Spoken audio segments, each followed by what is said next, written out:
బిడ్డలకి ఏ విధంగా చదువుకు పంపిస్తే 15,000 ఇవ్వటం జరిగింది. ఆసరా ఇచ్చారు, చేయూత ఇచ్చారు, జగనన్న తోడు ఇచ్చారు, చేదోడు ఇచ్చారు.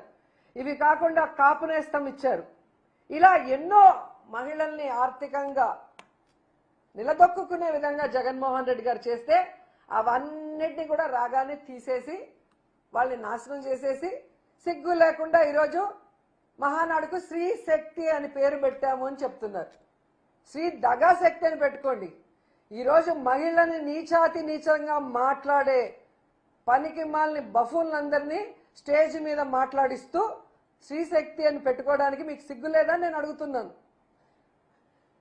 నిన్న లోకేష్ గారు ఇంకొక అడుగు ముందుకేసి ఎక్స్లో స్టేట్ ట్యూన్, నేను ఫస్ట్ టైము పార్టీ ప్రెసిడెంట్గా మాట్లాడబోతున్నాను, ఒక బిగ్ అనౌన్స్మెంట్ ఇస్తున్నాను, స్టేట్ ట్యూన్ అని చెప్పాడు. అందరూ ఏంటా ఏదో కొత్తగా ఏదో చేస్తారేమో అని చెప్పి ఎదురు చూశారు. తీరా చూస్తే మహిళా రిజర్వేషన్ 33% ఇస్తున్నాము అని చెప్పి డైవర్షన్ పాలిటిక్స్ మళ్ళీ స్టార్ట్ చేశారు.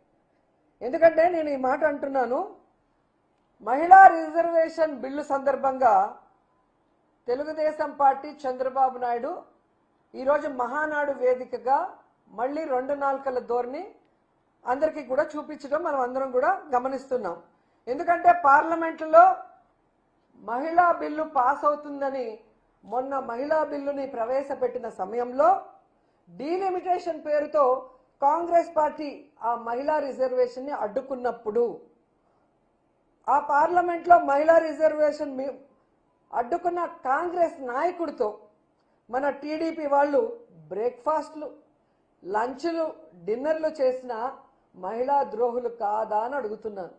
ఎందుకంటే పార్లమెంట్లో జరుగుతున్నప్పుడు టీడీపీ మహిళా మంత్రులకి, టీడీపీ మహిళా ఎమ్మెల్యేలకి ఢిల్లీలో ఏం పనండి? తెగ హడావిడి చేశారు.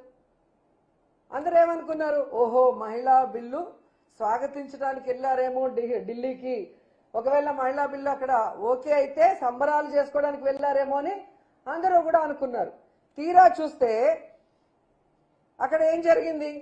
మహిళా బిల్లును దగ్గరుండి ఓడించిన కాంగ్రెస్ సీఎం రేవంత్ రెడ్డి గారితో మన మహిళా టీడీపీ మంత్రులు, ఎమ్మెల్యేలు ఏ విధంగా చిరునవ్వులు చిందిస్తూ వారి ఇంటిలో ఫోటోలు తీసుకున్నారు, వాటితో బ్రేక్ఫాస్ట్లు చేశారు మనం చూసాం. అంటే మహిళా బిల్లు అక్కడ వీగిపోయిన తర్వాత మీరు ఎంజాయ్ చేస్తున్నారు అంటే మీరు మహిళా బిల్లుకి వ్యతిరేకులు, మహిళా రిజర్వేషన్కి వ్యతిరేకులు అనేది ఈ రాష్ట్ర ప్రజలందరూ కూడా గమనించారు. ఆ విషయం మీరు తెలుసుకోవాలి. అలాగే మీరు చూస్తే మహిళలే కాకుండా టీడీపీ ఎంపీలు కూడా ఏ విధంగా రేవంత్ రెడ్డి గారితో డిన్నర్లు చేస్తూ రాత్రుల్లో ఫోటోలు దిగారో ఆ ఫోటోలన్నీ కూడా బయటకు వచ్చాయి. అంటే వీరు ఏ విధంగా మహిళా రిజర్వేషన్ బిల్లుకి సపోర్టివ్గా ఉన్నారని ప్రజలు నమ్ముతారని ఈరోజు మహానాడులో మళ్ళీ అబద్ధం చెప్తున్నారని నేను అడుగుతున్నాను. ఎందుకంటే అక్కడ మహిళా బిల్లు వీగిపోయిన 24 గంటల లోపల టీడీపీ ఎంపీలు, ఎమ్మెల్యేలు, మంత్రులు అందరూ కూడా రేవంత్ రెడ్డితో పండగ చేసుకుంటున్నారు అంటే ఈరోజు ప్రతి ఒక్కరికి అర్థమవుతుంది. ఆనాడే జగనన్న చెప్పాడు, కాంగ్రెస్ పార్టీతో టీడీపీకి హాట్ లైన్ బంధం ఉంది.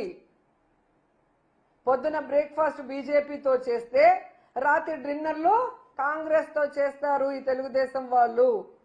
సిగ్గులేని రాజకీయాలు చేస్తున్న చంద్రబాబు నాయుడు గురించి తెలుసుకోండి అని జగన్ సార్ చాలాసార్లు చెప్పారు. అది ఈరోజు మరొకసారి ఈ మహిళా బిల్లు విషయంలో బయటపడింది. లేదు అని మీరంటే ఈరోజు చంద్రబాబు నాయుడు సూటిగా చెప్తున్నాను, జగన్మోహన్ రెడ్డి గారు 2023లోనే 2023లోనే వైఎస్ఆర్ కాంగ్రెస్ పార్టీ తరఫున అసెంబ్లీలో మహిళా బిల్లుకి తీర్మానం చేశారు. పార్లమెంటులో దాన్ని వాళ్ళు పెట్టినా పెట్టకపోయినా ఆయన ఏం చేశారు, 33% కాకుండా దాదాపుగా 50% వరకు జడ్పీ చైర్మన్లు కానీ, మేయర్లు కానీ, మున్సిపల్ చైర్మన్లు కానీ, ఎంపీపీలు కానీ ఏ విధంగా మహిళలకు ఇచ్చి ఆశీర్వదించారో అందరూ కూడా గమనించారు. ఎందుకంటే కేంద్రం మొన్న చేసిన మహిళా బిల్లుకు